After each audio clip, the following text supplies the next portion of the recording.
ठीक आहे, screen visible झाली का बघा. ऐकूया लागलं का पहा.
बरं, काय काय झालं काल बघा एकदा जरा वाचून घ्या.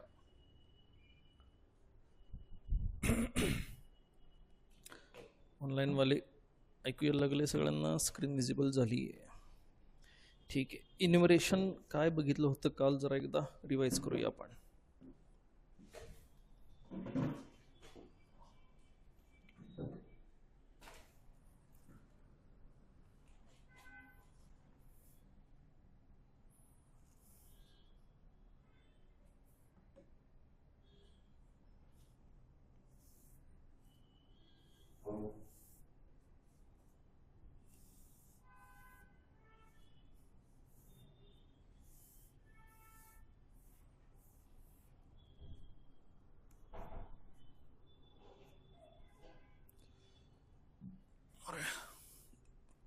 प्रोजेक्टर राहिला.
चला एकदा चेक करूया आपण इन्युमरेशन आणि कॉन्स्ट कीवर्ड काल आपण काय बघितलं होतं.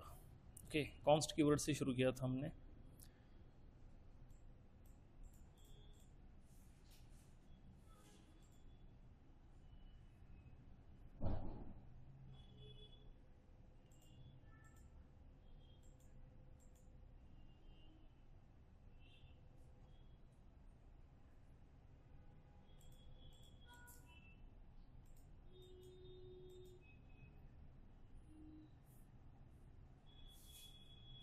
ओके, तो कॉन्स्ट कीवर्ड किस लिए यूज़ किया था हमने? To create read only variables. Okay, और जो इनम हमने यूज़ किया था enumeration to create symbolic constants. Yes, okay, दोनों में फ़र्क है. सबसे मेजर फ़र्क ये है, they occupy memory. Okay, and enumerations do not occupy memory. Okay, const वाले जो रीड ओनली वेरिएबल्स है वो मेमोरी ऑक्यूपाई करेंगे. ठीक है, और इनम वाले जो है वो मेमोरी ऑक्यूपाई नहीं कर सकते. ठीक है, और एक मेजर फर्क क्या है, कैन वर्क विथ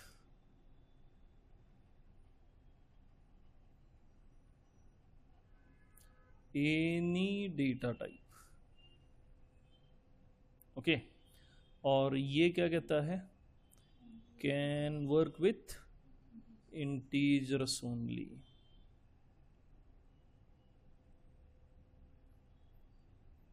ओके। ये 2-3 पॉइंट्स हमें पता होने चाहिए, ओके। अब इन्यूमरेशन में और क्या देखा था वो ज़रा समझते हैं। सिंटैक्स हमने देखा था, सिंटैक्स कह रहा था इनम कीवर्ड आपको यूज़ करना पड़ेगा, ठीक है। इनम के आगे होगा enum name, enum name. Enum name के लिए आपको वेरिएबल के ही रूल्स फॉलो करने हैं, शुरुआत कहाँ से होगी, क्या यूज़ कर सकते हैं, डिजिट्स यूज़ होंगे कि नहीं, कीवर्ड्स वगैरह वो सारे, ठीक है। अंदर जो है आपके कॉन्स्टेंट्स मेंशन किए जाएंगे, constant 1 comma constant 2 comma up to constant n, और ये हो गया, ठीक है। यहाँ पे सेमीकोलन। अब ये अनइनिशियलाइज्ड कांस्टेंट्स है। अनइनिशियलाइज्ड कांस्टेंट्स में वैल्यूज जो है वो कहाँ से शुरू होंगी, 0 से, और फिर जो नेक्स्ट कांस्टेंट्स रहते हैं उनकी वैल्यू कैसे कैलकुलेट होगी, कल हमने एक फॉर्मूला देखा था, value of kth constant is equal to value of k minus 1th constant plus 1, yes, उसके प्रीवियस कांस्टेंट की वैल्यू प्लस 1, अगर वो कांस्टेंट इनिशियलाइज्ड नहीं है तो। अगर इनिशियलाइज्ड है तो फिर जो वैल्यू आपने दी है वही वैल्यू एक्सेस की जाएगी, लेकिन इनिशियलाइज्ड नहीं है तो ये वाला फॉर्मूला यूज़ होगा, ओके। अब इसमें इनिशियलाइजेशन एक बार फिर से ट्राई करके देखते हैं। कल हमने कलर वाला इन्यूमरेशन देखा था, तो let's say we have enum colour, और कलर में हमारे पास था रेड, ब्लू एंड ग्रीन, और ये इन्यूमरेशन कंप्लीट हुआ सेमीकोलन। ये सब कॉमा सेपरेटेड वैल्यूज होनी चाहिए, ओके। सेमीकोलन नहीं होगा क्योंकि ये कोई डिक्लेरेशन या एक्सप्रेशन स्टेटमेंट नहीं है, ठीक है। So all this values must be comma separated, ये सारी वैल्यूज कॉमा सेपरेटेड होनी चाहिए, ओके, ठीक है। अब अगर मुझे इसे वैल्यूज असाइन करनी है then we can do this. Let's say red is equal to 5, okay. कल देखा था हमने, अगर रेड को 5 असाइन किया, बाकी होंगे 6 एंड 7 बाय डिफॉल्ट। अब ब्लू को भी हम असाइन कर सकते हैं, लेट्स से ब्लू को हमने 8 असाइन किया, तो ग्रीन बाय डिफॉल्ट क्या रहेगा, 9 रहेगा। और फिर चलो हमने ग्रीन को भी 10 असाइन कर दिया। अब हमने तीनों के तीनों जो है इनिशियलाइज कर दिया, सिंपल से इनिशियलाइजेशन था। उसके बाद हमने इसे मेन फंक्शन में यूज़ भी किया था। जब मेन में हमने इसको यूज़ किया था, मैंने आपको एक बात बताई थी, किस तरह से आपका मशीन या फिर आपका कंपाइलर इन सिंबॉलिक कांस्टेंट्स के साथ डील करता है, ये हमने देखा था, ओके। कैसे डील करेगा, कल हमने देखा कि चलो हमने प्रिंट किया सी आउट रेड, फिर मैंने कहा answer equal to blue plus 2, then cout answer plus green, okay, और ये हो गया, ठीक है। रन होने से पहले कंपाइल करते हैं हम। So when you compile, okay, using F9, हम जब कंपाइल करेंगे, compiler replaces all symbolic constants bye their value, okay, bye their value. तो रेड जो है ये रिप्लेस हो जाएगा उसकी वैल्यू से, ब्लू रिप्लेस होगा उसकी वैल्यू से, और ग्रीन रिप्लेस होगा उसकी वैल्यू से। और जो एग्जीक्यूटेबल बनेगी वो कुछ इस तरह से बनेगी, सी आउट 5, हम डायरेक्ट वैल्यूज भी सी आउट कर सकते हैं, ठीक है। फिर होगा answer is equal to 8 plus 2, और फिर होगा सी आउट आंसर प्लस 10। ये होगा आपका फाइनल एग्जीक्यूटेबल प्रोग्राम, ओके। तो जो फाइनल एग्जीक्यूटेबल बन रहा है उसमें कहीं भी सिंबॉलिक कांस्टेंट्स इंक्लूड नहीं किए जाएंगे, क्योंकि सिंबॉलिक कांस्टेंट पहले ही कंपाइलर ने क्या कर दिए, रिप्लेस कर दिए बाय देयर वैल्यू। ओके, ठीक है। क्या ये बात हमने लिखी थी?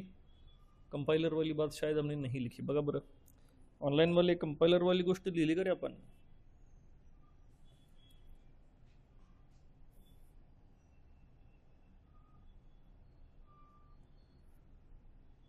नहीं लिखी, ठीक है, वो बाद में लिखते हैं। पहले इनिशियलाइजेशन का एक और छोटा सा पॉइंट हमने छोड़ दिया था, उसको जरा देखते हैं। इनिशियलाइजेशन, ओके, क्या कहता है? अब सीपीपी कहता है one symbolic constant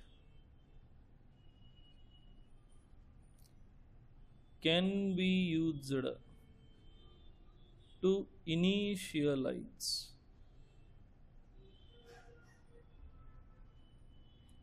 another symbolic constant। Okay, ठीक है। इसका मतलब ये रहा कि ये जो तीन है, रेड ब्लू ग्रीन, ये एक दूसरे को इनिशियलाइज करने के लिए यूज किए जा सकते हैं, ठीक है। लेकिन मान लो अगर ऐसा हुआ, अब कंपाइलेशन का एक रूल आप याद रखो, कंपाइलेशन हमेशा लाइन बाय लाइन होता है। मतलब अगर आपका प्रोग्राम 10 लाइन का है तो कंपाइलर कैसे घूमेगा? 1 2 3 4 5 6 7 अप टू 10। अगर आपका प्रोग्राम 400 लाइन का है तो भी कंपाइलर कैसे घूमेगा? 1 to 400। ओके, वो कभी जंप नहीं करता, फंक्शन कॉल दिखने पे उसे एग्जीक्यूट करने नहीं जाता, कुछ नहीं होता, बस घूमता है। समझ रहे हो? ठीक है, ओके। एग्जीक्यूटर जो है वो जंप करेगा, फंक्शन टू फंक्शन वो जंप करता है क्योंकि हमें एग्जीक्यूशन करना होता है, but compiler line by line जाता है। ओके, तो इस हिसाब से मुझे ये बताओ, क्या ना इससे रेड इज इक्वल टू 5, अब ये तो हम कर ही सकते हैं राइट, रेड इक्वल टू 5, और फिर मैंने लिखा blue equal to red plus 3 and green equal to 8, green के बाद नो सेमीकोलन। ठीक है, क्या ये पॉसिबल है? अगर मैंने ये स्टेटमेंट लिखा हुआ है इसका मतलब ये पॉसिबल है। तो ब्लू की वैल्यू क्या रहेगी? 5 + 3 8, क्योंकि रेड की वैल्यू 5 है तो ब्लू की वैल्यू 8 रहेगी। कंक्लूजन क्या? एक सिंबॉलिक कांस्टेंट दूसरे सिंबॉलिक कांस्टेंट को इनिशियलाइज करने के लिए यूज किया जा सकता है, लेकिन क्या हम ये कर सकते हैं? देखो, रेड इज इक्वल टू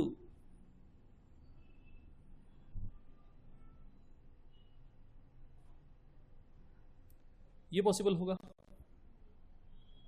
क्या हम कहेंगे कि हाँ ब्लू की वैल्यू 5 है? क्योंकि जब कंपाइलर कंपाइल करने आएगा तो वो सबसे पहले रेड को कंपाइल करेगा, सबसे पहले रेड को कंपाइल करेगा।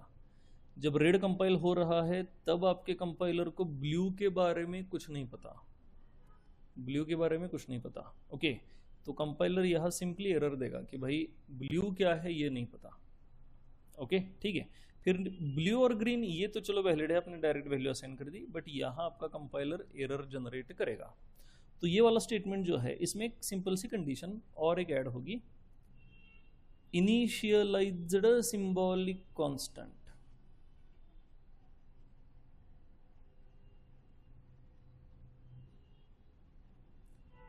Can be used to initialise other symbolic constants।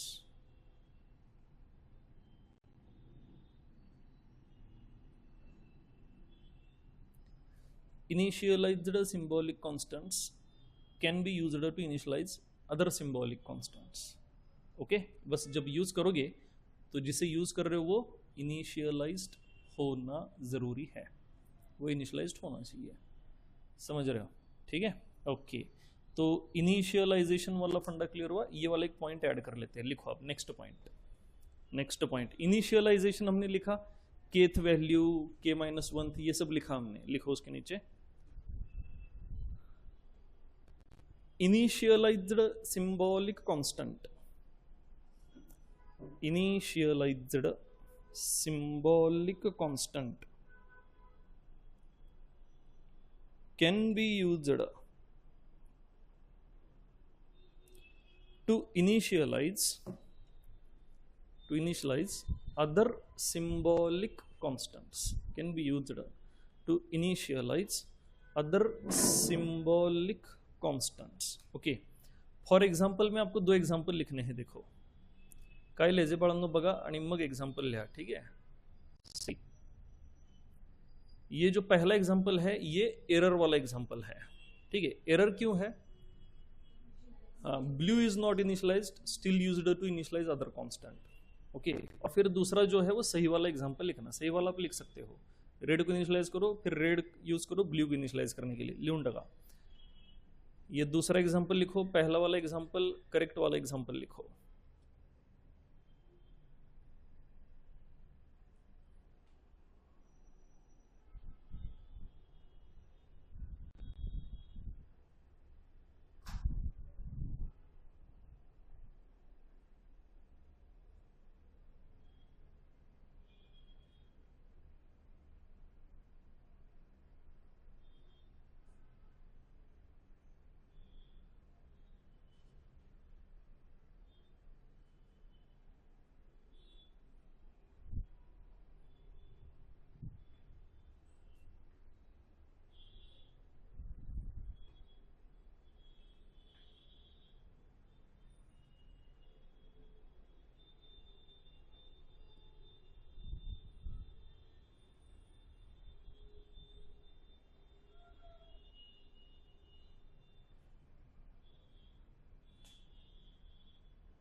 हो गया?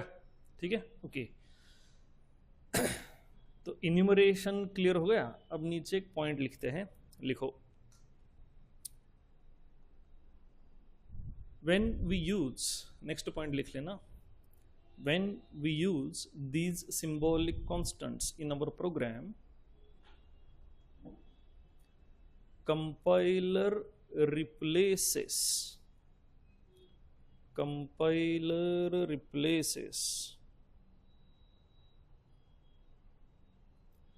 all the constants used in the program, by their value.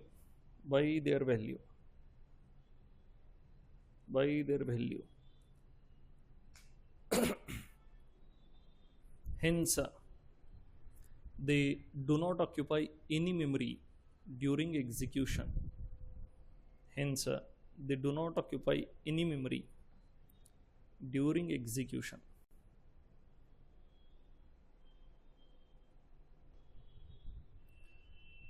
हो गया? अब ये जो मैंने कहा, they do not occupy any memory during execution, इस बात का भी मतलब समझो. मान लो अगर हमने ऐसा लिखा, okay, see we have int main, okay, और मेन फंक्शन में मैंने यह लिखा इंट ए, और ए को मैंने असाइन किया रेड. मान लो ऊपर रेड की वैल्यू 5 है, ओके, और फिर हमने लिखा सी आउट ए. डन. जब कंपाइलर इसको कंपाइल करेगा तो रेड जो है विल बी रिप्लेस्ड बाय 5. ठीक है, फिर फाइनली आपका प्रोग्राम होगा a is equal to 5 is your final program. ठीक है, तो आपके रेड ने कोई मेमोरी ऑक्यूपाई नहीं की. मेमोरी जो ऑक्यूपाई की है वो a ने मेमोरी ऑक्यूपाई की है, और उस a के अंदर 5 स्टोर होगा. रेड भी स्टोर नहीं होगा. a के अंदर क्या स्टोर होगा? 5 स्टोर होगा. ओके, इसलिए हमने कहा कि they do not occupy any memory. कई बार फिर आप लोग इसका मतलब ये निकालते हो कि a इक्वल टू रेड अब सिंबॉलिक कांस्टेंट है, मतलब a को कोई मेमोरी एलोकेट नहीं होगी. ऐसा नहीं है.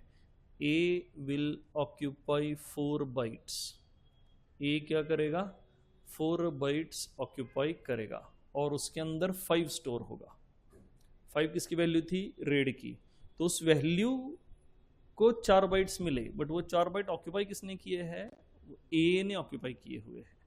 आपका सिंबॉलिक कांस्टेंट रेड जो है उसने वो 4 बाइट्स ऑक्यूपाई नहीं किए, वो 4 बाइट्स ए ने ऑक्यूपाई किए हैं। Okay, so symbolic constants do not occupy any memory, ये करेक्ट है। क्लियर हुआ? ठीक है, डन। तो अब तक हमने क्या क्या देखा? अब तक हमने सीन सी आउट देखा, ठीक है, और कांस्टेंट्स इन सीपीपी देखे। दोन्ही गोष्टी बाळांनो क्लियर झाले का? ऑनलाइन वाली दोनों चीजें क्लियर हुई कि नहीं देखो। ओके, अब नेक्स्ट पॉइंट आता है operators in C plus plus. Okay, उससे पहले एक प्रोग्राम सॉल्व कर लेते हैं, ठीक है। लिखो question, scan 3 integers from user, scan 3 integers from user, find largest of them, find largest of them। 3 integer scan करो यूजर से और उनमें से लार्जेस्ट इंटीजर जो है उसको फाइंड आउट कर लो। करून टाका। प्रोग्राम थोडा सोपा करायचा प्रयत्न करायचा, अवघड नाही करायचा।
और पटपट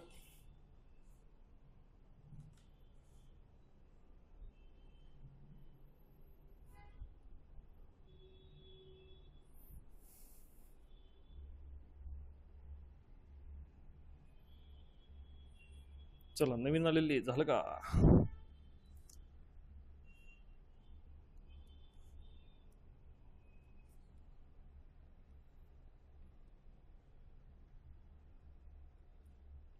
ओके, चलो देखो अब हम सॉल्व करते हैं। सी,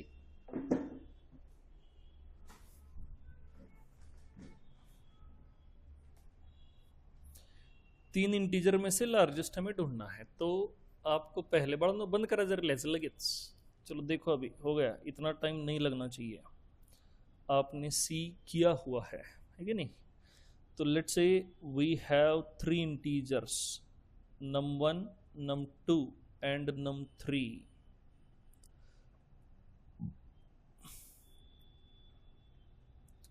और इसमें से हमें लार्जेस्ट ढूंढना है, राइट? तो अज्यूम कर लेते हैं वी हैव दीज वैल्यूज, ठीक है।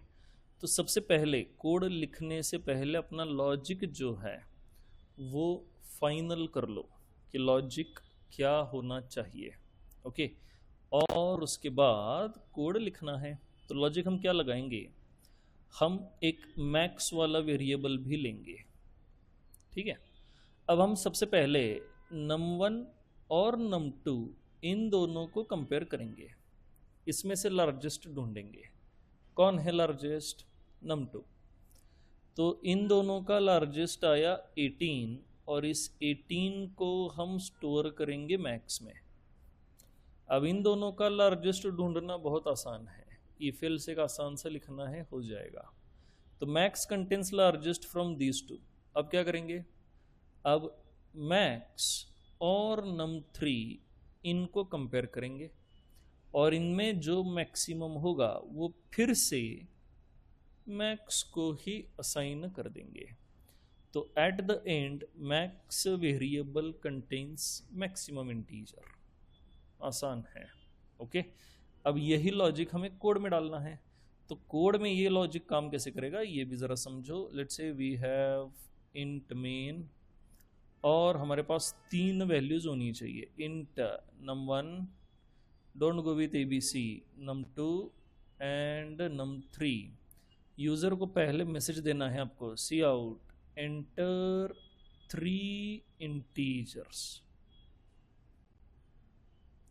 Then c in num1, num2 and num3। ठीक है, तो ये 3 इंटीजर हमने स्कैन कर लिया। अब हमें चाहिए एक मैक्स, तो मैक्स वाला वेरिएबल हमने डिक्लेयर किया मैक्स। अब क्या करना है, सबसे पहले num1 num2 में से लार्जेस्ट ढूंढेंगे, ओके। उसके लिए इफ एल्स यूज कर सकते हैं और एक कंडीशनल ऑपरेटर होता है वो भी आप यूज कर सकते हो, इफ एल्स या फिर conditional operator. Conditional operator in the first chapter दिया हुआ है और फर्स्ट चैप्टर सबके लिए फ्री है, लिंक अभी मैंने पोस्ट की है फिर से एक बार। तो कल हमें शायद छुट्टी रहेगी, कल संडे है, कल मेरी 2 बैचेस ख़त्म हो रही है, तो कल हमें छुट्टी रहेगी। तो जितना हो सके ये फर्स्ट चैप्टर के लेक्चर्स देख लो और हमारे पास 10-12 दिन टाइम है, 10-12 दिन नहीं होगा शायद, अगला हफ्ता होगा बस। तो अगले हफ्ते में जितना हो सके सी आपको कवर करना है। एक बार फिर से बता दूं, 1500 पे करके आपको first 4 chapters up to functions and pointers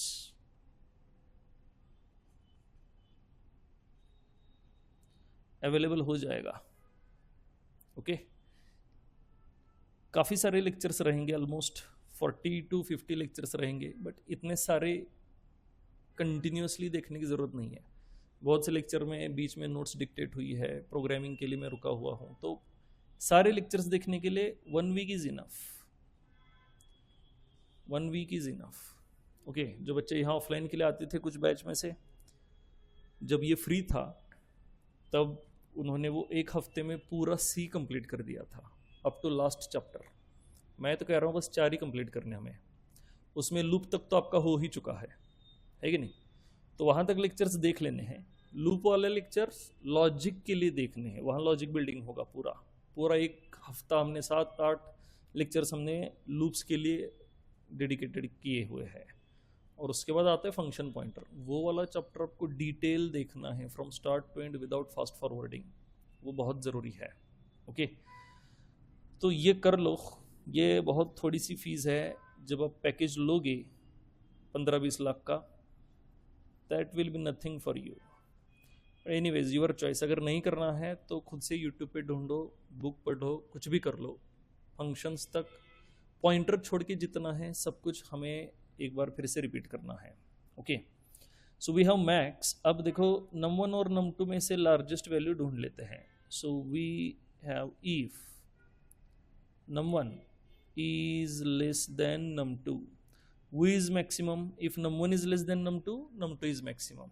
तो हम कहेंगे max is equal to num2, max is equal to num2। और अगर ये फॉल्स हुआ तो हम कहेंगे else max equal to num1। हो गया, ठीक है।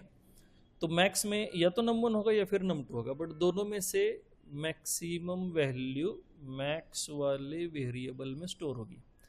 अब यही मैक्स वाला वेरिएबल किसके साथ कंपेयर करेंगे? num3 के साथ। तो यहां दूसरा इफ एल्स आएगा, if max is less than num3, मतलब num3 मैक्स से भी बड़ा है, तो मैक्स को क्या असाइन करेंगे? num3।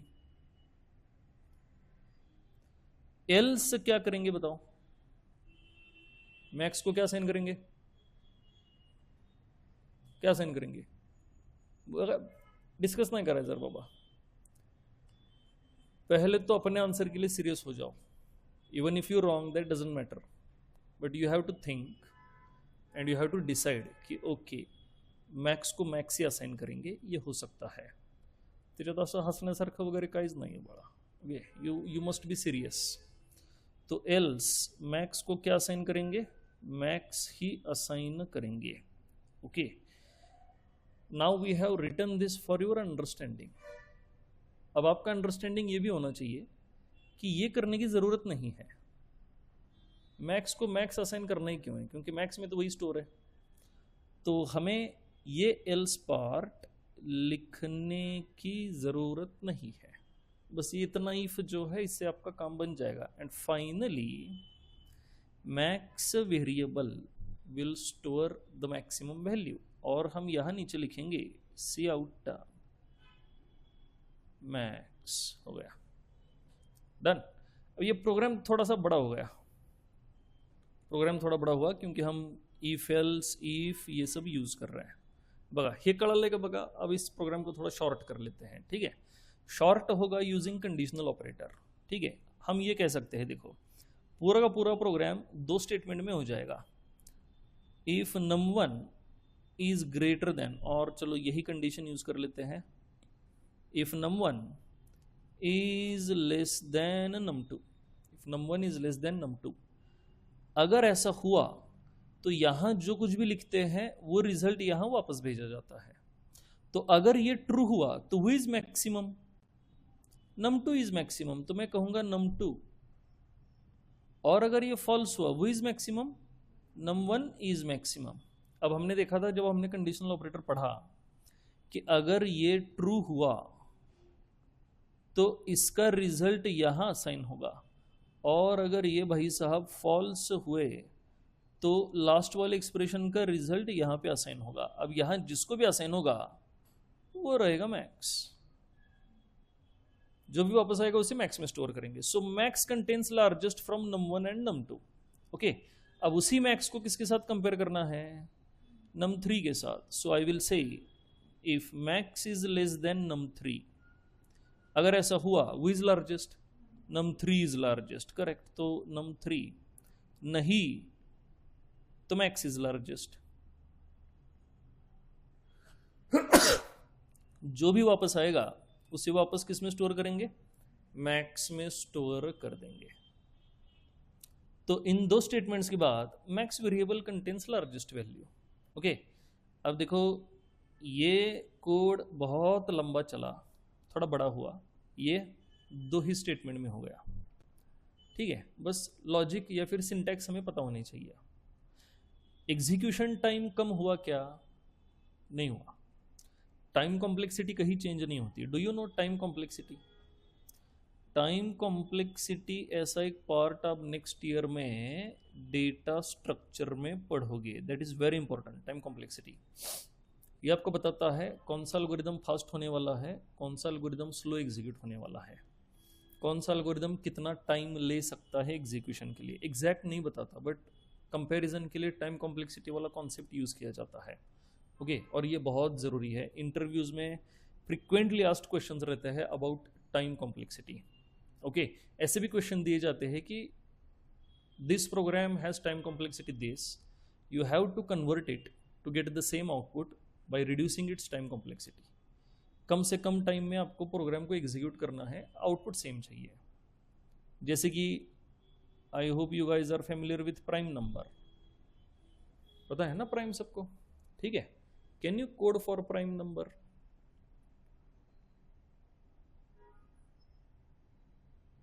क्या होता है prime number? Divisible by 1 and itself, है कि नहीं? तो इसका लॉजिक पता होना चाहिए आपको, बट चलो टाइम कॉम्प्लेक्सिटी के लिए बस बता रहा हूं. इसके 3 लॉजिक आते हैं प्राइम नंबर के. पहले वाले लॉजिक में अगर मैं, चलो ये कहते हैं 1,00,000 वाला प्राइम नंबर अगर मैं ढूंढने की कोशिश करूं, प्राइम नंबर एट 1,00,000 पोजीशन, ठीक है, तो फर्स्ट वाले लॉजिक में कुछ लिया था उसने, I don't remember exactly, but near about 40 to 50 minutes लगे थे मशीन को to find out that number. मेरा एक पुराना मशीन था उस पर, अभी आपके यहाँ पे थोड़ा कम टाइम लगेगा। ओके, दूसरा वाला जो लॉजिक आता है उसमें सेम प्राइम नंबर ढूंढने के लिए हार्डली 5 to 7 मिनट्स, 20 मिनट्स लगे थे, सॉरी 20 मिनट्स, 20 to 25 मिनट्स। और जो तीसरा लॉजिक आता है उसमें हार्डली 20 सेकेंड्स। ओके, इतना फर्क रहता है अगर आपका लॉजिक सही है, इसलिए लॉजिक बिल्डिंग जरूरी है। ऐसे प्रोग्राम्स फटाफट हो जाने चाहिए if you are working in C++। ठीक है, चलो ओके। तो ये लार्जेस्ट नंबर फाइंड आउट करने वाली बात जो है ये क्लियर हो गई सबको, कड़ल है? ठीक है, ओके। चलो अब आगे चलते हैं। अब नेक्स्ट पॉइंट शुरू करते हैं C++ का, ऑपरेटर्स इन C++। यहाँ पिक्चर में फंक्शंस जरूर आएंगे। Okay, now just for your revision, मुझे इसका आउटपुट बता दो बस।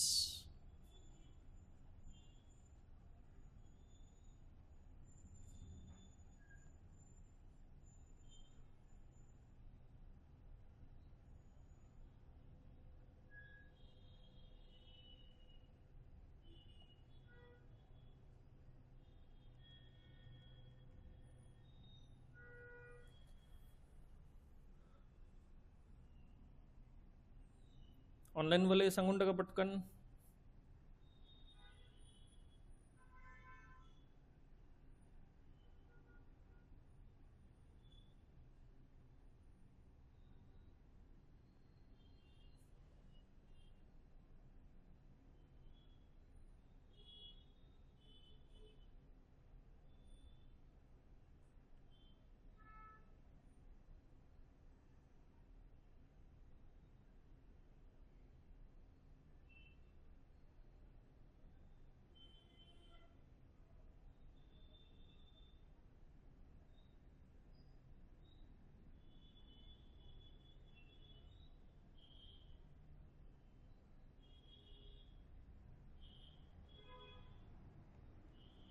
क्या होगा बताओ? 6। Anybody else? क्या होगा? पता नहीं क्या होगा बेटा, पता नहीं।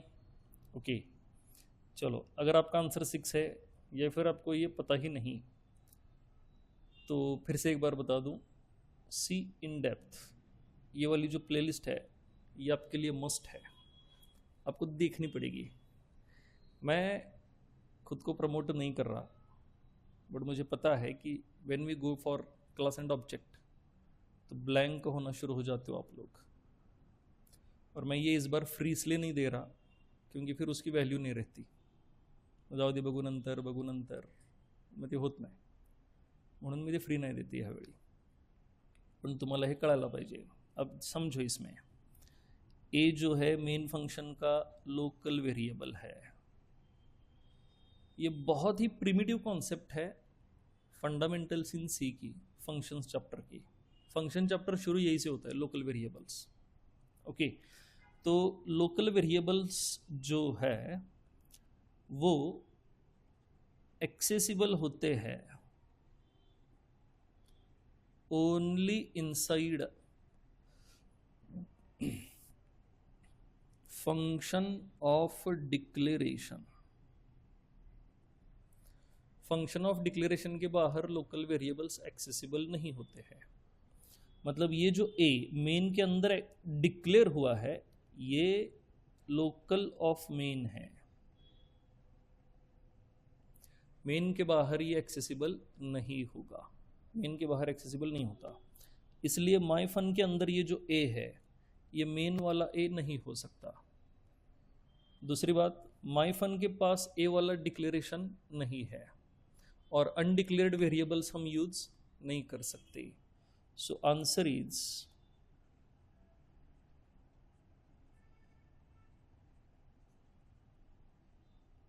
Compile time error. It is compile time error. ये बेसिक है, ये कोई लॉजिक वाला फंडा नहीं है, ये सिर्फ सिंटैक्टिकल है. और आपके सिंटैक्टिकल्स एटलीस्ट स्ट्रॉन्ग होना ज़रूरी है अगर आप C++ में जा रहे हो. Okay, so go for that playlist. सब कुछ एक ही जगह पे आपको मिल जाएगा. Make your C clear. Okay, reason clear हुआ. वही compile time error. Okay, A क्या है? ए लोकल वेरिएबल है मेन का, और local variable function of declaration के बाहर एक्सेसिबल नहीं होते, इसलिए ए जनरेट्स एरर. डन. ठीक है. ओके, चलो आगे. Let's say we have another programme.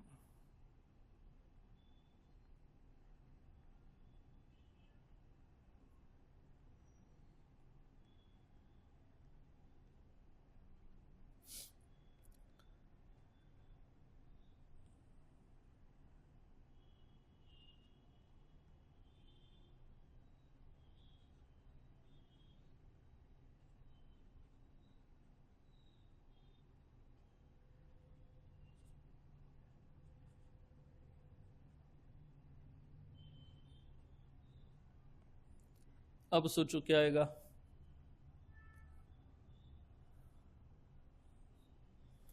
ह्या सगळ्या गोष्टींची आपल्याला बेसिक गरज आहे पुढं.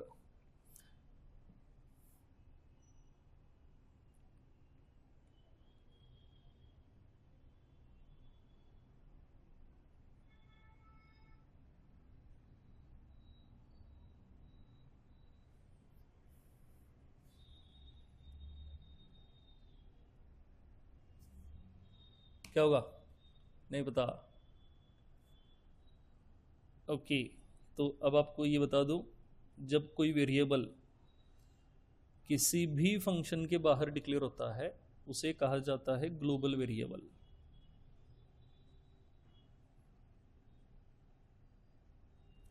उसे कहा जाता है global variable. Okay, global variables जो है ये एक्सेसिबल टू ऑल फंक्शन होते हैं.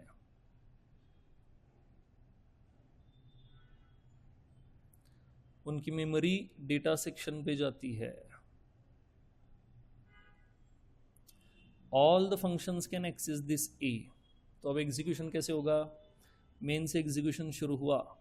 जब मेन से एग्जीक्यूशन शुरू होता है, मेन फंक्शन की स्टैक फ्रेम बनती है मेमोरी में. ये एक्चुअल होता है आपकी मशीन में. यहाँ सारे लोकल वेरिएबल्स को मेमोरी मिलती है.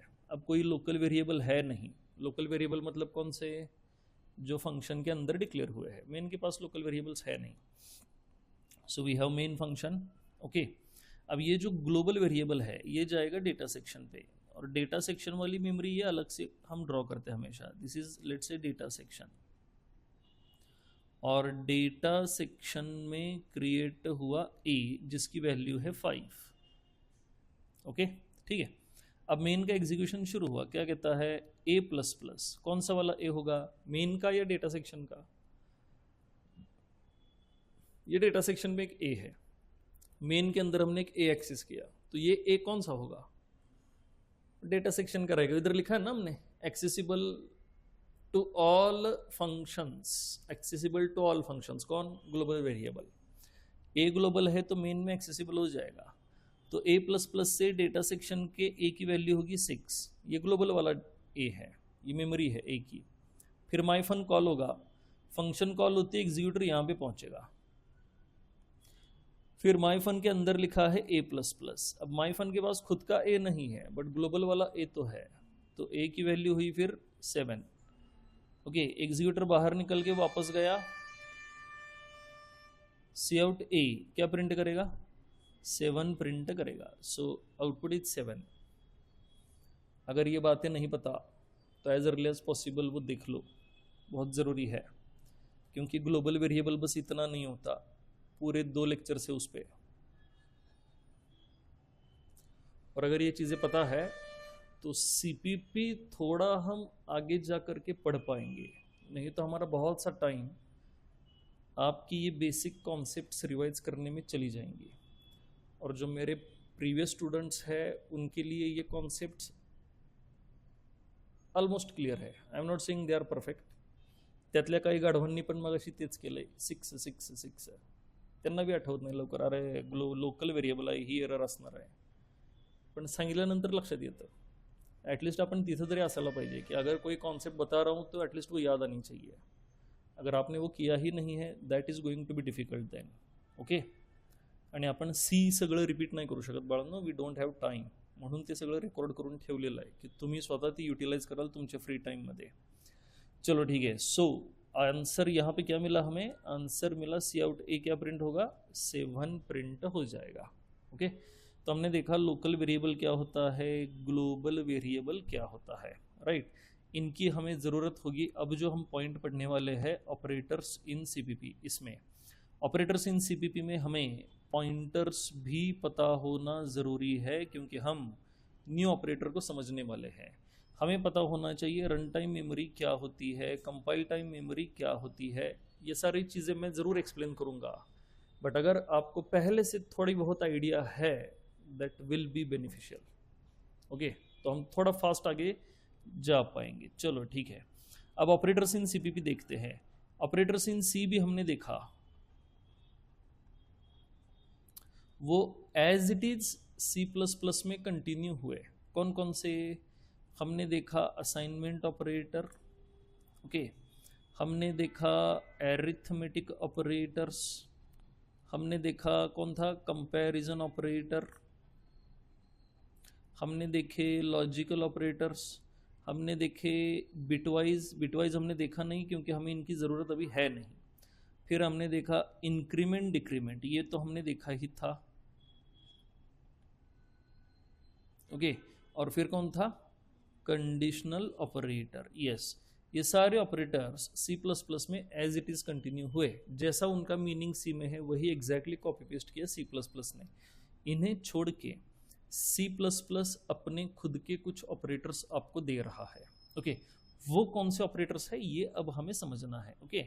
तो ऑपरेटर्स इन सीपीपी क्या कहता है, कौन कौन से ऑपरेटर्स है वो जरा समझते हैं. Operators in CPP. ओके. पहला सबका प्यारा क्या है ये? अरे नहीं पता? ऑनलाइन वाले एनीबडी? 2 ये कौन सा ऑपरेटर है?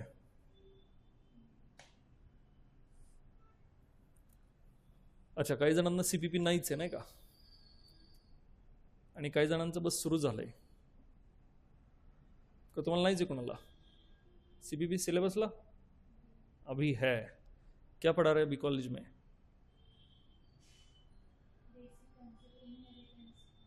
इनहेरिटेंस. बेटा बेसिक कॉन्सेप्ट सीपीपी के नहीं है. Inheritance is 7th chapter.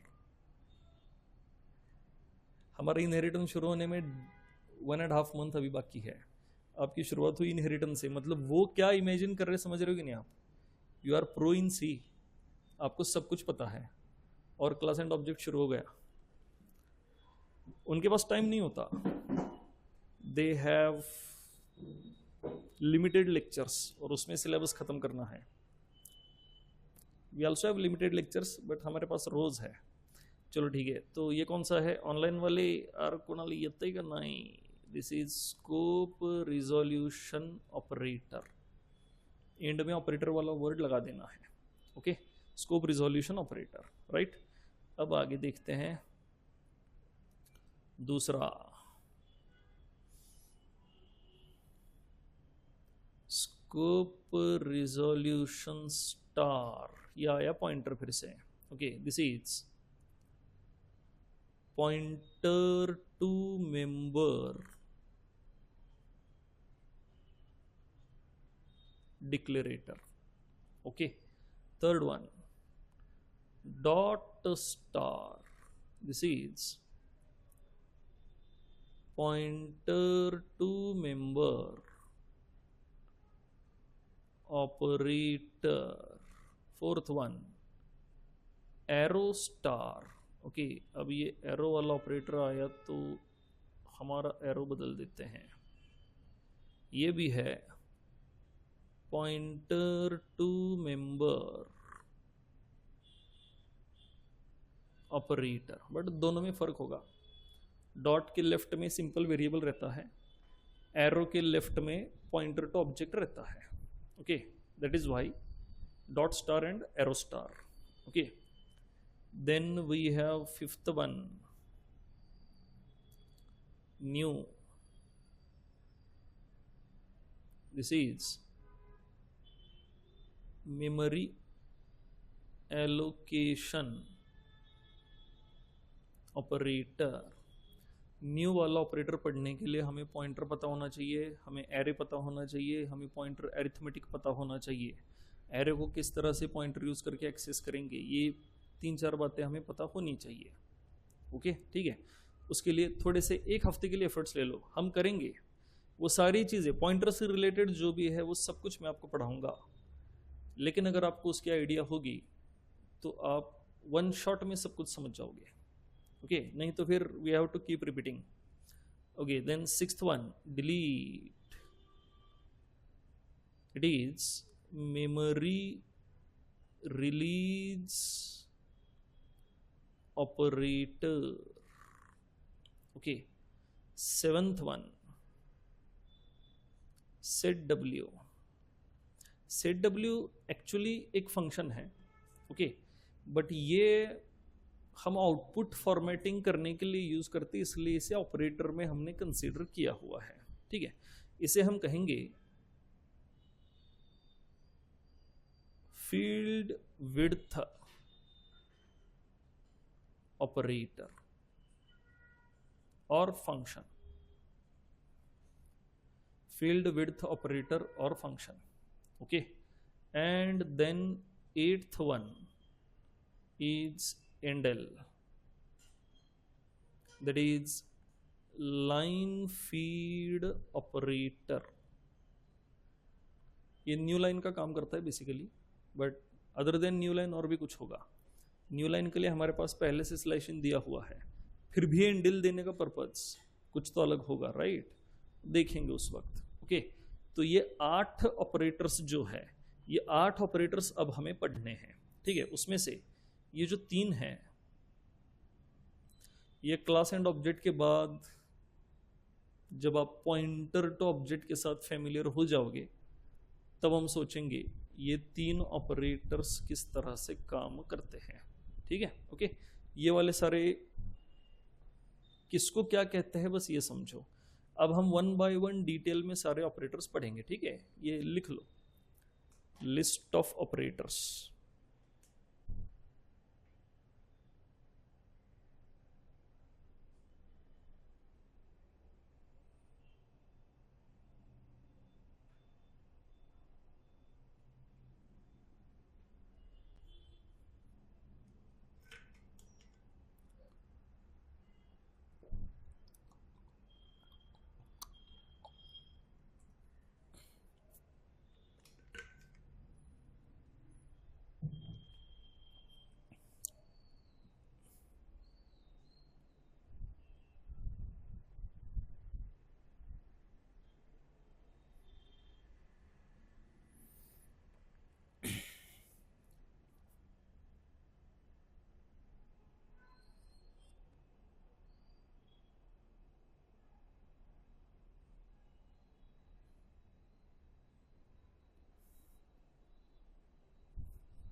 चलो हो गया, ठीक है, okay.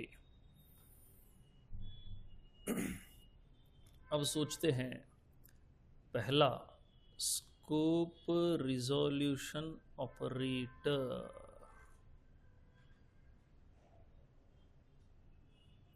Scope resolution operator, okay. See, अब यहाँ पे स्कोप रिजोल्यूशन के लिए आपको पता होना चाहिए लोकल वेरिएबल क्या होता है और ग्लोबल वेरिएबल क्या होता है। हमने देखा था लोकल वेरिएबल क्या होता है, फंक्शन के अंदर जो डिक्लेयर हुआ वो लोकल वेरिएबल होता है, फंक्शन ऑफ डिक्लेरेशन के बाहर एक्सेसिबल नहीं होता, ओके। तो मान लो अपने पास चलो दो फंक्शंस है, let's say we have int main,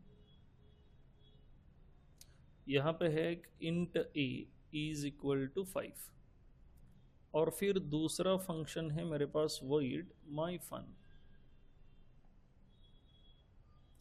और माई फन के पास है एक int x is equal to 7, ठीक है। अब ये जो a है, a ये है लोकल ऑफ मेन, ये मेन का लोकल वेरिएबल है, तो ये मेन के बाहर एक्सेसिबल नहीं होगा। मतलब ये वाला a अगर मैं यहां प्रिंट करने जाऊं तो क्या होगा, ये एरर देगा, ओके। कहेगा भाई a जो है वो माई फन के अंदर डिक्लेयर्ड नहीं है, दैट विल जनरेट एरर। और अगर मैं यहां सी आउट x प्रिंट करने जाऊं, ओके, सी आउट x, तो भी ये एरर देगा, कहेगा x is not declared inside main function, क्योंकि वो अपने अपने फंक्शन के लोकल वेरिएबल है, वहां से बाहर वो एक्सेसिबल नहीं है, ठीक है। So this statements will generate error, ये एरर होगी और ये भी एरर होगी, ठीक है। अब ये a कहां पे एक्सेसिबल होगा, this a is accessible only inside main function, क्योंकि लोकल ऑफ मेन है, और ये x कहां पे एक्सेसिबल होगा, only inside my fun function, okay. So they are local variables. वही अब अगर मैं यहां लिख रहा हूं int g is equal to 5, तो ये g क्या हुआ, ये ग्लोबल हुआ, क्योंकि हमने इसे किसी भी फंक्शन के बाहर डिक्लेयर किया हुआ है, ये इंडिपेंडेंट डिक्लेरेशन है। नीचे के जो दो वेरिएबल्स है इनका डिक्लेरेशन इंडिपेंडेंट नहीं है, they belong to some function, तो वो फंक्शन के लोकल हुए। ऊपर जो g है उसका डिक्लेरेशन इंडिपेंडेंट है, it does not belong to any function, तो वो क्या हो गया, वो ग्लोबल हो गया, ओके। ग्लोबल का मतलब क्या है, कहां पे एक्सेसिबल होगा, कहां पे accessible, throughout the program, मतलब सारे फंक्शंस उसे एक्सेस कर सकते हैं। और उसे मेमोरी कहाँ एलोकेट होती है बताया था, डेटा सेक्शन पे। कहाँ पे एलोकेट होगी, डेटा सेक्शन पे। अब आपको ये पता नहीं होगा कि डेटा सेक्शन होता कहाँ पे है, ओके। वो फंक्शंस वाले चैप्टर पे हम शायद देख ले तो अभी बस ये समझो कि ये जी जो है इसे मेन भी एक्सेस कर सकता है और माई फन भी एक्सेस कर सकता है, ओके, ठीक है। तो जी जो है वेरिएबल, इसकी एक ही कॉपी बनेगी, मेन फंक्शन इस जी को एक्सेस करेगा और माई फन फंक्शन जो है वो भी इस जी को एक्सेस करेगा, दोनों करेंगे, दोनों एक ही कॉपी एक्सेस कर रहे हैं। इसकी वजह से अगर माई फन जी में कोई चेंज करता है तो मेन फंक्शन को वो चेंज विजिबल होगा, और मेन फंक्शन जी में कोई चेंज करता है तो माई फन को वो चेंज विजिबल होगा, ओके। बस एग्जीक्यूशन के सीक्वेंस में आना चाहिए। ओके, तो जी जो है मेन और माइफन दोनों में एक्सेसिबल है। तो अगर मैं यहां लिख दूं सी आउट जी, अभी क्या प्रिंट होगा? हाँ, क्या प्रिंट होगा? ये क्या वैल्यू है जी की? 5, तो ये प्रिंट करेगा 5। ओके, फिर हम यहां से कॉल कर लेते हैं माइफन फंक्शन। माइफन कॉल होते ही एग्जीक्यूटर माइफन के एग्जीक्यूशन के लिए जाएगा। You know that basic concept, function call हुआ, executor goes to the execution of function. क्या माइफन भी जी को एक्सेस कर पाएगा? यस, वो ग्लोबल है, तो माइफन भी जी को एक्सेस करेगा। अब मैं यह लिखता हूं जी इज इक्वल टू 8, तो 8 जाकर के जी में स्टोर होगा, यानी ये अकेला जो जी है उसमें 8 स्टोर होगा। अब एग्जीक्यूटर माइफन से बाहर निकल के वापस जाएगा मेन फंक्शन में, जहां से कॉल हुआ था उसके नेक्स्ट इंस्ट्रक्शन पे वापस जाएगा। वापस आकर के हमने यहां फिर से लिखा सी आउट जी। अब ये क्या प्रिंट करेगा? 8 प्रिंट करेगा। करेक्ट, इट विल प्रिंट 8, क्योंकि वो ग्लोबल है। समझ रहे हो नहीं? वो क्या है? वो ग्लोबल है। ग्लोबल वाले वेरिएबल कहां पे एक्सेसिबल होते हैं? थ्रू आउट द प्रोग्राम, मतलब all the functions in the program can access global variables, and local only inside a function of declaration। बहुत ही सिंपल सी चीज़ें होती है, बस हमें पढ़ने की ज़रूरत थी, जो हमने किया नहीं। Otherwise they are very simple. अब कितना टाइम लगा ग्लोबल और लोकल समझने में? 5 मिनट हो गया। वही है, वो जितनी बाकी की कॉन्सेप्ट्स है, functions, static, register, pointer, function returning values, 1 घंटे में समझ सकते हो, पढ़ना है बस। चलो ठीक है, तो ग्लोबल और लोकल क्लियर हो गया। अब और एक एग्जांपल देखते हैं, ठीक है? See, let's say we have int ji is equal to 5, then I have int main, और मेन यहां कंप्लीट हुआ। वो is the global variable here g. अब अगर मेरे प्रोग्राम में 10 फंक्शंस होते तो 10 के 10 फंक्शन जी को एक्सेस कर पाते, राइट? और जी की इनिशियल वैल्यू क्या है? 5। उन 10 फंक्शन में से जो भी जी को चेंज करेगा वो चेंज बाकी सारे फंक्शन को विजिबल रहेगा। ओके, क्योंकि वो ग्लोबल है और उसकी एक ही कॉपी जो है, उसकी एक ही कॉपी सारे फंक्शंस एक्सेस करेंगे। लेकिन मान लो अभी अपने पास एक ही फंक्शन है इंट मेन, और अब मेन फंक्शन में भी मैंने लिखा int ji is equal to 7। अब सोचो, ये वाला जो जी है ये क्या है? ये ग्लोबल है, और ये वाला जी क्या होगा? क्या होगा?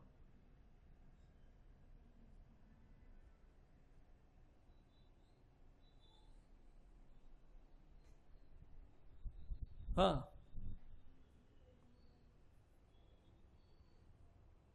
वो जी क्या है? वो डिक्लेरेशन है। वहां पे हम जी यूज नहीं कर रहे, दैट इज डिक्लेरेशन। अब अगर वो डिक्लेरेशन है तो कुछ तो होगा ना, ग्लोबल होगा, लोकल होगा, क्या है? ये 2 जी अलग अलग है, ये समझ रहे हो नहीं?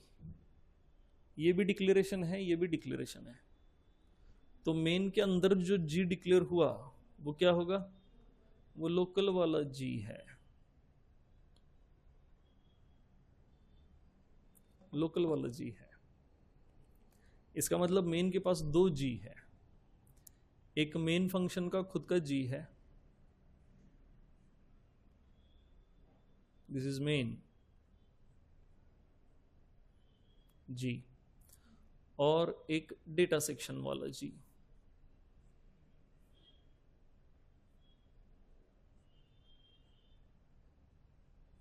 डेटा सेक्शन वाला जी, ठीक है? अब मेन जो है डेटा सेक्शन वाले जी को भी एक्सेस कर सकता है, और लोकल वाला तो उसका खुद का है, वो तो एक्सेस हो ही जाएगा। सो मेन हैज टोटल 2 जी, एक खुद का, एक ग्लोबल वाला। अब अगर मैं लिखूं सी आउट जी, तो खुद का जी प्रिंट होगा या ग्लोबल वाला जी प्रिंट होगा, ये बस हमें सोचना है। खुद के जी में 7 है, ग्लोबल वाले जी में 5 है।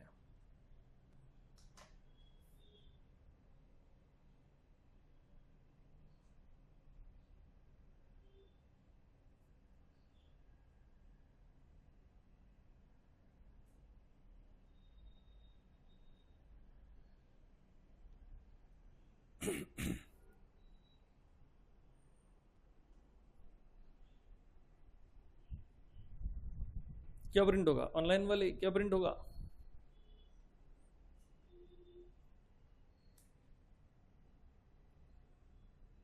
क्या होगा?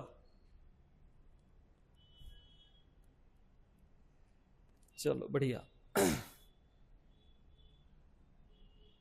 क्या होगा? देखो टेक्निकली थोड़ा सा सोचना चाहिए, अब ये बातें पता होनी चाहिए हमें। सी मेन के पास एक लोकल है और एक डेटा सेक्शन वाला जी ग्लोबल है। मेन का खुद का कौन है, ग्लोबल वाला कि लोकल वाला? लोकल वाला उसका खुद का है, ग्लोबल वाला तो बाहर की एंटिटी है, वो सार्वजनिक है, एवरीबडी कैन एक्सेस इट। मतलब मेन ये नहीं कह सकता कि वो मेरा है, नहीं, वो सबका है। कौन? ग्लोबल वाला। बट जो 7 वाला जी है, मेन कह सकता है कि ये मेरा है, क्योंकि वो उसके अंदर है, मेन के बाहर एक्सेसिबल नहीं होगा। तो मेन के अंदर जब आप डायरेक्ट जी यूज करोगे तो definitely G of local scope will be accessed, G of local scope will be accessed. और क्या प्रिंट होगा यहाँ पे? 7 प्रिंट हो जाएगा, इट विल प्रिंट 7। तो कंक्लूजन बहुत आसान है, अगर लोकल और ग्लोबल दोनों का नेम सेम रहा तो प्रायोरिटी किसको मिलेगी? लोकल वेरिएबल को मिलेगी, क्योंकि वो उसका खुद का है। ग्लोबल वेरिएबल उसका खुद का वेरिएबल नहीं है, तो प्रायोरिटी जो है वो हमेशा लोकल वेरिएबल को मिलेगी। अब सवाल ये है कि इस केस में अगर मुझे ग्लोबल वेरिएबल एक्सेस करना रहा तो हम वो कैसे करेंगे?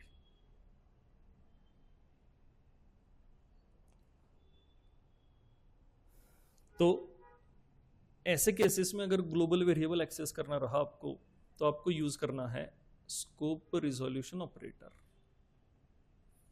Scope resolution operator is specifically mentioned और specifically given to access global variables only. सिर्फ ग्लोबल वेरिएबल एक्सेस करने के लिए स्कोप रिजोल्यूशन ऑपरेटर यूज किया जा सकता है, और कोई वेरिएबल नहीं। कौन सा वेरिएबल? सिर्फ ग्लोबल वेरिएबल। ओके, ठीक है। तो कैसे यूज करेंगे? बहुत सिंपल है, देखो I just have to write here c out scope resolution g, हो गया। And scope resolution g will print, क्या प्रिंट करेगा? ये 5 प्रिंट करेगा, क्योंकि स्कोप रिजोल्यूशन की वजह से compulsory it will access global जी।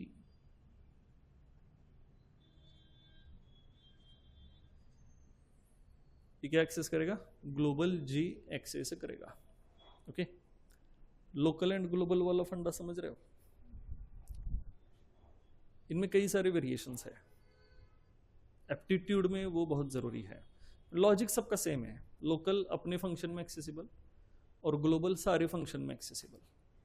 अगर कोई variable out of scope declare हुआ, ग्लोबल है। अगर कोई variable inside the function declare हुआ, लोकल ऑफ दैट फंक्शन है। ओके, बहुत आसान है। चलो और एक एग्जांपल देखते हैं। Let's say we have int main, और मैंने कहा int A is equal to 5, C out a. Again int A is equal to 7, C out a. क्या होगा? दो सी आउट क्या प्रिंट करेंगे? ऑनलाइन वाले सांगू शकता का what is the output of this program? बहुत आसान सा आउटपुट है। हाँ, 5 और 7, 5 and 7 क्या होगा?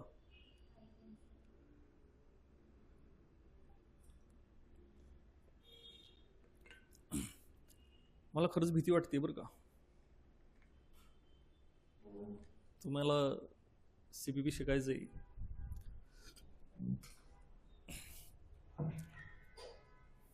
आणि मला खोटं नाही बोलता येत. मला अजिबात माझी ॲडमिशन चुकीचं सांगून वाढवायचे नसतात फ्रॉम द बिगिनिंग. 14 वर्ष झालं बाळांनो मी क्लास घेतोय. आपको ये पता होना चाहिए this is redeclaration of a again.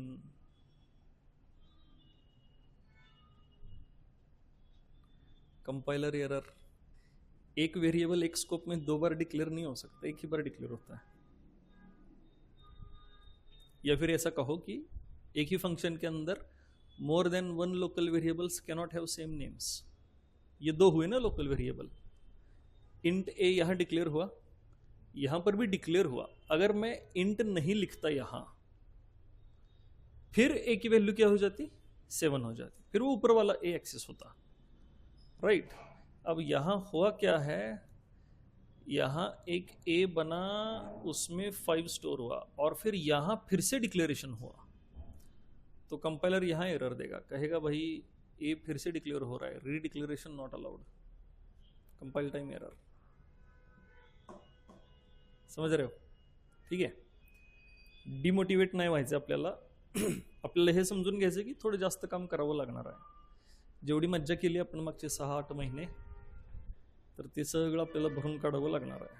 तशी मज्जा केली म्हणता येणार नाही. You don't have enough time. किती महिन्याचं सेमिस्टर असतं पहिलं? 3च महिन्यात संपतंय का? 3-4 महिन्यात संपून जाते. ठीक आहे, असू द्यात.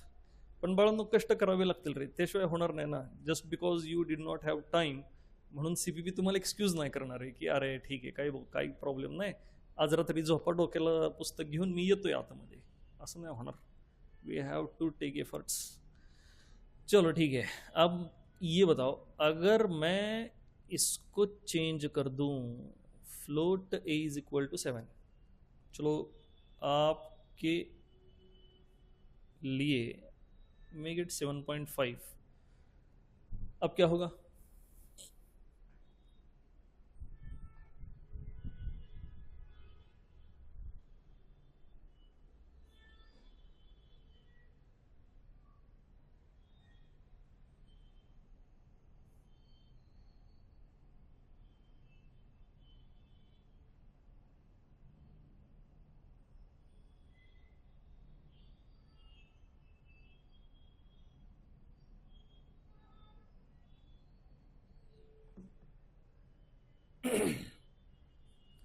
ये भी फिर से एक बार कंपाइल टाइम एरर ही होगी.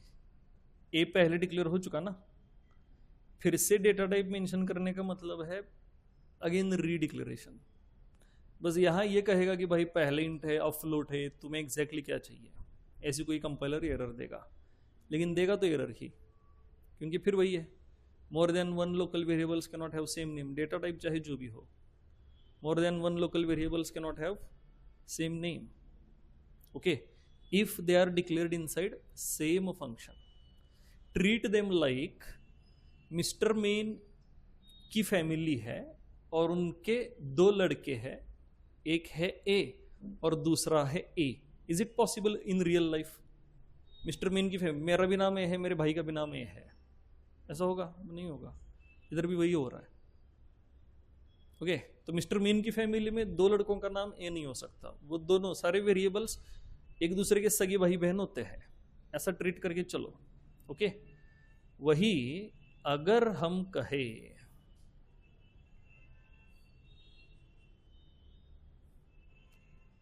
Let's say we have void my fun. Okay, अब इसको जरा हटा देते हैं. ठीक है, अब ये प्रोग्राम सही है. एक ही ए डिक्लेयर हुआ, सी आउट ए 5 प्रिंट करेगा, फिर सी आउट ए फिर 5 प्रिंट करेगा, क्योंकि बीच में जो स्टेटमेंट था वो हमने हटा दिया. Now we have void my fun और मैंने इधर लिखा int a is equal to 7 cout a. और मान लो यहां से हमने कॉल कर देना है my fun.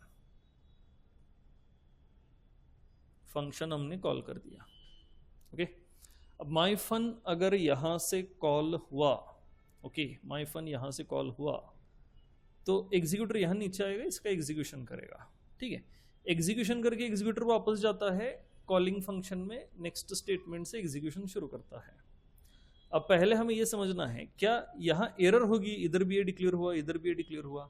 अगर हम वही रियल लाइफ वाला सिनेरियो इसमें यूज करें तो ये मिस्टर मेन की फैमिली है, ये मिस्टर माइफन की फैमिली है। मिस्टर मेन के लड़के का नाम ए है और मिस्टर माइफन के लड़के का नाम भी ए है। Is it possible? पॉसिबल है ना। आपके घर में आपका नाम है मिस्टर ए, किसी दूसरे के घर में उसके बंदे का भी नाम हो सकता है मिस्टर ए। पॉसिबल है, ये भी पॉसिबल है। लेकिन फिर क्या वो एक दूसरे के साथ कनेक्टेड होंगे just because their names are same?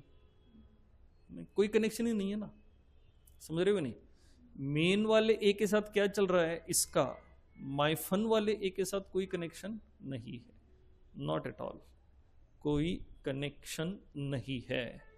इस बात को समझो। ओके, इसका मतलब ये पॉसिबल है, that is possible, right. Conclusion, two local variables can have same name if they belong to different functions। अगर वो different function से belong कर रहे हैं तो उनके नाम सेम हो सकते हैं। सेम फंक्शन में है तो उनके नाम सेम नहीं हो सकते, that is local variable. Okay, फिर हमने क्या देखा था, लोकल एंड ग्लोबल। यहाँ पे एक ग्लोबल वेरिएबल है, एक लोकल वेरिएबल है, इनके नाम भी सेम हो सकते हैं। उस केस में प्रायोरिटी किसको रहेगी?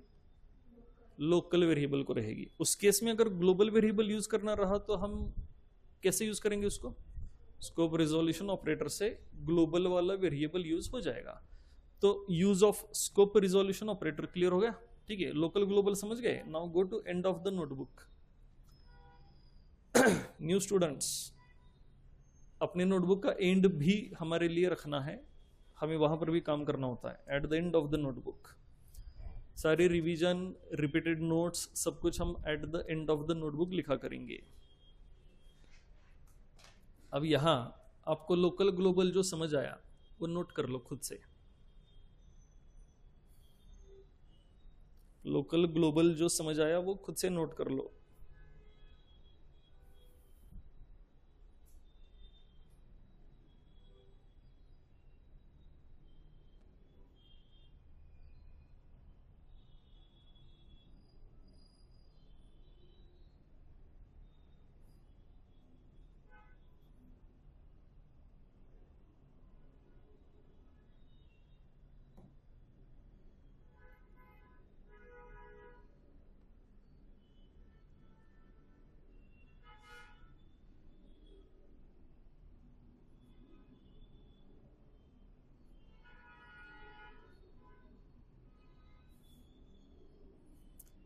ऑनलाईन वाले लिहा रे, स्कोप रिझोल्यूशन ऑपरेटर आपण लिहिलं सगळं, डोंट वरी। अभी बस आपको बताया, आपको कहा है लिखने के लिए, ताकि आप ये समझो कि आप कितना समझ गए हो। कोई डाउट होगा पूछ लो, कोई डाउट होगा पूछ लो।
बाळा, मी तेच की सांगितलं तुला, कोण आहे ते हे बघा. इंट जी इक्वल टू 5 समजा ग्लोबल व्हेरिएबल आहे आणि ते आपण मेन फंक्शनमध्ये ॲक्सेस करून G plus plus go with the flow of execution, क्योंकि आपके पास एक ही जी है ग्लोबल वाला.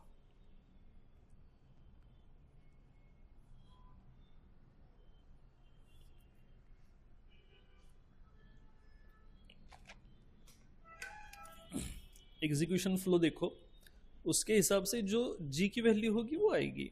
अगर फंक्शन कॉल होने से पहले जी प्लस प्लस हुआ तो फंक्शन कॉल होने के बाद उस फंक्शन में जी की वैल्यू वही आएगी जो प्लस प्लस होने के बाद आई है. अगर 5 है प्लस प्लस से 6 हुआ, फंक्शन में 6 एक्सेस होगा. चलो हो गया, ठीक है. तो ग्लोबल एंड लोकल वेरिएबल दोनों क्लियर हो गए, ठीक है. अब चलो नोट लिखते हैं इसकी, नोट लिखते हैं. लिखो ऊपर टाइटल लिखो, first one scope resolution operator. Scope resolution operator, उसमें पहला पॉइंट लिखो local variables. Local variables, local variables लिखो उसमें. these are the variables, these are the variables declared inside the function, declared inside the function. They are not accessible, they are not accessible outside their function of declaration.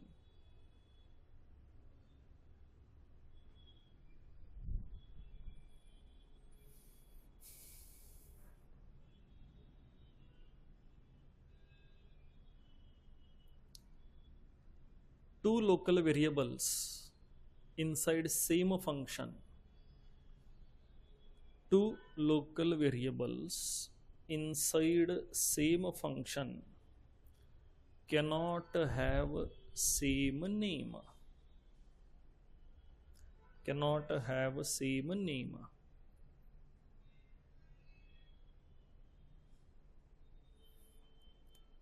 Next point, two local variables can have same name,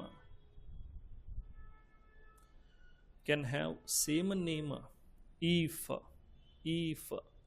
they are declared, if they are declared inside different functions, if they are declared inside different functions.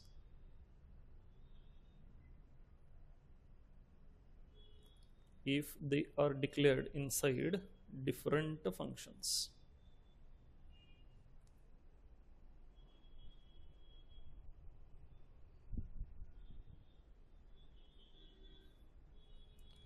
They are declared inside different functions. Okay, for example ये वाला लिख लो.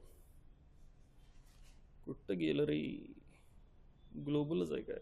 Okay, ये वाला example एक लिख लो. इधर ये भी ऐड कर देना. int a is equal to 7. This is compile time error.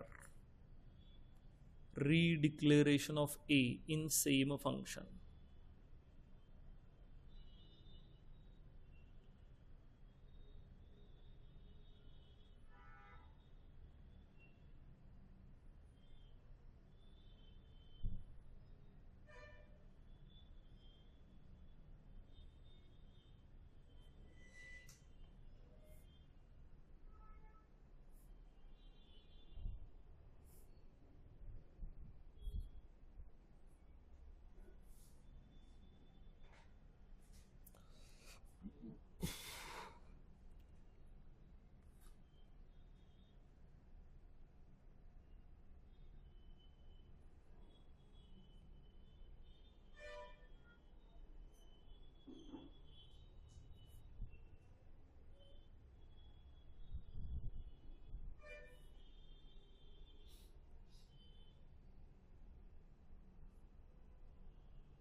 हो गया? एग्जाम्पल लिखा, समजलंय का बघा एग्जाम्पल, एग्जाम्पल क्लियर हुआ कि नहीं देखो। और सी आउट ए लिखा क्या, ये सी आउट ए, अगर ये वाला स्टेटमेंट हम छोड़ दे, एरर वाले स्टेटमेंट को छोड़ दे, तो ये सी आउट क्या प्रिंट करेगा, ये वाला सी आउट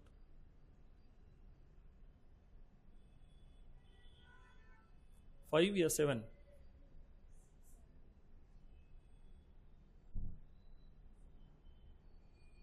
ऑनलाइन वाले क्या प्रिंट कर रहे? थोड़ी देर पहले मैंने आपको क्या बताया, रियल लाइफ के साथ थोड़ा मैच करने की कोशिश करो, है कि नहीं? तो मैंने आपको कहा कि वो ए मिस्टर मेन का है, नीचे वाला ए मिस्टर माइफन का है, दो अलग अलग लड़के हैं। अब नीचे मिस्टर माइफन के लड़के के साथ कोई प्रॉब्लम हुआ तो क्या जरूरी है सेम प्रॉब्लम मेन वाले ए के साथ भी हो? जरूरी है? Just because their names are same, कि आपके घर में आप हो, इनके घर में ये है, आप बीमार पड़े तो जरूरी है ये भी बीमार हो, just because your names are same? नहीं होता ना। तो why can't you just relate those things with the program? ये ए माई फन का है, उसकी वैल्यू 7 है, ये मेन के अंदर जो ए एक्सेस होगा वो किसका होगा? मेन का ही होगा ना। हे आता कळते का तुम्हाला? वो ए किसका होगा? मेन का होगा। अगर वो मेन का ए है, ओके, if it belongs to main, तो मेन वाले ए की वैल्यू क्या है? 5 है। मेन वाले ए की वैल्यू 5 है, तो वो 5 प्रिंट करेगा। समझ रहे हो? बहुत ही सिंपल सी कॉन्सेप्ट है, बहुत इजी। आपको बस लोकल वेरिएबल समझना है। Just try to understand the local variable and you are done with it. बघा कळालेगा।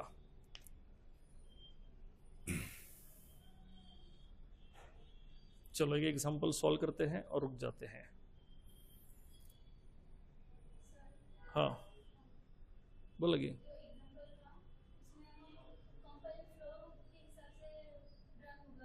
एग्जीक्यूशन फ्लो के हिसाब से जाएगा। यस यस, नीचे में जाएंगे हम। 7 प्रिंट होगा, इधर रहेगा। ये ए है किसका बेटा? मेन का। मैं कब से वही बता रहा हूं, मेन वाला ए अलग है, माइफन वाला ए अलग है। एग्जीक्यूशन में ऐसा मान के चलो, जब मेन फंक्शन का एग्जीक्यूशन शुरू होगा तो मेन फंक्शन की स्टैक फ्रेम बनेगी, और मेन फंक्शन के पास, मतलब मान लो मेन फंक्शन की मेमोरी बनी है, और मेन फंक्शन के पास उसका खुद का ए है जो 5 है। जब माइफन कॉल होगा, माइफन फंक्शन की खुद की मेमोरी बनेगी, और उसके पास उसका ए होगा जो अभी 7 है। बोथ आर डिफरेंट ए, एक नहीं है। मैं कब से वही कह रहा हूं आपको, मेन वाली फैमिली के लड़के का नाम ए है, वो लड़का अलग है। माइफन वन फैमिली के लड़के का नाम ए है, वो लड़का अलग है। उनके नाम सेम है। दैट डजंट मीन कि मेन वाले ए को अगर कुछ हुआ तो माइफन वाले ए को भी होना चाहिए। नहीं होगा ना, just because their names are same, क्योंकि वो दोनों क्या है, दोनों अलग अलग है। Both of them have different memory. तो इस कॉन्सेप्ट के साथ चलो, जब मेन का एग्जीक्यूशन शुरू होगा, मेन की मेमोरी बनेगी, मेन की मेमोरी पे सारे लोकल वेरिएबल्स क्रिएट होंगे। जब माइफन बनेगा, माइफन की मेमोरी बनेगी, माइफन की मेमोरी में सारे लोकल वेरिएबल्स क्रिएट होंगे। बहुत आसान है। ओके, बस हो गया, इतना काफी है। समझ रहे हो? ठीक है, आगे जब फंक्शंस इन सीपीपी हम देखेंगे तो ये चीजें और भी क्लियर होगी। ठीक है, अभी हमें बस ये वाला एक प्रोग्राम समझना था। ये वाला प्रोग्राम क्लियर हुआ? ठीक है, वो फंक्शन के जो बाहर है वो क्या है? वो ग्लोबल है। फंक्शन के जो अंदर है वो क्या है, लोकल है। ओके, यहाँ पे ए जो है अपने अपने फंक्शन के लोकल वेरिएबल्स हैं। ये माई फन का मेमोरी है और ये मेन की मेमोरी है। दोनों अपने अपने लोकल वेरिएबल अपने मेमोरी में रखते हैं। ये वाला कॉन्सेप्ट समझो, अपने लोकल वेरिएबल्स अपने मेमोरी में रहेंगे। तो माई फन का लोकल वेरिएबल माई फन की मेमोरी में रहेगा और मेन का लोकल वेरिएबल मेन की मेमोरी में रहेगा। बहुत आसान है, ठीक है। तो इस हिसाब से अगर हम एग्जीक्यूशन करें तो कैसा होगा, देखो मेन से शुरू हुआ, इंट ए इक्वल टू 5, ए बना 5 असाइन हुआ, सी आउट ए। अब ये स्टेटमेंट लिखा कहां पे है, मेन के अंदर, तो ए भी किसका, मेन का ही हो। अगर मेन वाली फैमिली का हेड उसके घर में खड़ा रह के ए चिल्ला रहा है, तो माई फन का ए आएगा या उसका खुद का ए आएगा, तो खुद का ए आएगा। मेरे घर में रह के मेरे पापा मुझे बुला रहे हैं, तो बाजू वाले का लड़का नहीं आएगा, मैं ही आऊंगा। समझ रहे हो कि नहीं, ये वही है। अगर सी आउट ए कर रहे हो मेन के अंदर, तो मेन का ए आएगा, वो क्या है 5। फिर माई फन कॉल होते ही एग्जीक्यूटर यहां माई फन के एग्जीक्यूशन के लिए जाएगा। अब माई फन के अंदर जितने भी स्टेटमेंट्स है वो सारे माई फन की मेमोरी को रेफर करेंगे, क्योंकि माई फन का एग्जीक्यूशन चल रहा है। अब माई फन की मेमोरी में ए बना, उसकी वैल्यू 7 है। अब लिखा सी आउट ए, क्या प्रिंट करेगा 7। अब मान लो मैंने यहीं पे लिखा ए इज इक्वल टू 10, तो 10 कौन से ए में जाएगा, एक ही है ना, वो माई फन के पास एक ही ए है। ए इक्वल टू 10 ये स्टेटमेंट माई फन के अंदर लिखा है, तो ये 10 भी किसके पास जाएगा, माई फन वाले ए के पास जाएगा। माई फन वाला ए होगा या 10। अब एग्जीक्यूटर माई फन से बाहर निकलेगा, एग्जीक्यूटर बाहर निकला मतलब माई फन कंप्लीट हुआ। माई फन जैसे ही कंप्लीट होता है, एग्जीक्यूशन कंप्लीट होता है, माई फन की मेमोरी खत्म। एग्जीक्यूशन खत्म, मेमोरी खत्म, ये मेमोरी का एक सिंपल सा रूल है। एग्जीक्यूशन शुरू, मेमोरी क्रिएट हो जाती है, एग्जीक्यूशन खत्म, मेमोरी खत्म हो जाती है, डिस्ट्रॉय कर दी जाती है। ओके, अब एग्जीक्यूटर यहां से वापस जाएगा, वापस किधर गया, फिर कॉलिंग फंक्शन में। अब कॉलिंग फंक्शन कौन है, मेन। मेन के अंदर लिखा सी आउट ए, तो मेन के अंदर अगर सी आउट ए लिखा है तो ये ए किसका एक्सेस होगा, मेन का, क्योंकि मेन के अंदर एक्सेस कर रहे हैं हम इसको, स्टेटमेंट मेन के अंदर लिखा है। तो सी आउट ए क्या प्रिंट करेगा, 5 ही प्रिंट करेगा। तो ये भी 5 देगा, ये भी 5 देगा, और ये सी आउट ए ये 7 देगा। That is local variable when you have different functions. समझ गए। अब अगर वेरिएबल के नाम डिफरेंट है तो कोई प्रॉब्लम नहीं है, लेकिन अगर नाम सेम है तो आपको फंक्शंस देखने हैं कौन से हैं। जिस फंक्शन में स्टेटमेंट एग्जीक्यूट हो रहा है उसी फंक्शन का लोकल वेरिएबल एक्सेस होगा, और लोकल वेरिएबल फंक्शन के अपनी मेमोरी में क्रिएट होते हैं। फंक्शन की जो अपनी मेमोरी होती है उसे स्टैक फ्रेम कहा जाता है। वो जब हम सीपीपी के फंक्शंस देखेंगे तो रैम के अंदर की मेमोरी, फिर उसके अंदर अपना प्रोग्राम, वो सारा फ्लो देखेंगे, नो इश्यूज। बट अभी ये एक बेसिक हमें चाहिए था बस कि लोकल वेरिएबल क्या होते हैं और ग्लोबल वेरिएबल क्या होते हैं। ये क्लियर हो गया, ठीक है, ओके। तो आज का लेक्चर जो है ये कुड यू प्लीज अरेंज, आज का लेक्चर जो है वो आपको यूट्यूब पे अवेलेबल हो जाएगा। हमने शायद ग्लोबल वेरिएबल की नोट नहीं लिखी, राइट, सिर्फ लोकल वेरिएबल लिखा हुआ है, ठीक है, कोई बात नहीं। नेक्स्ट लेक्चर में हम ग्लोबल वाली वेरिएबल की नोट लिखेंगे और स्कोप रेजोल्यूशन ऑपरेटर कंप्लीट करेंगे, ठीक है। आज का लेक्चर आपको अवेलेबल हो जाएगा यूट्यूब पे, बस ग्लोबल वेरिएबल रिवाइज करके उसकी नोट बनाने की कोशिश करो at the end of the notebook, ठीक है। और पीछे जितने भी लेक्चर्स हुए वो सारे लेक्चर्स एक बार रिवाइज कर लो, और सी के लेक्चर्स जो है वो देखने की कोशिश करो, ठीक है। मैंने लिंक भेज दी है, ठीक आहे. चला आज थांबूया आपण. आता आपली भेट होईल directly Mandela at 6 PM. Okay चला थांबू आपण आज. Monday at 6. Hello sir, could you please arrange some C notebooks from your old students? बर बाळा झाली की सांगतो, कारण सी ची पूर्ण बॅच ऑनलाईन होते. तर आता इथं कोण आहे ज्यांचे नोटबुक कंप्लीट आहे ते बघून तुम्हाला सांगतो मी.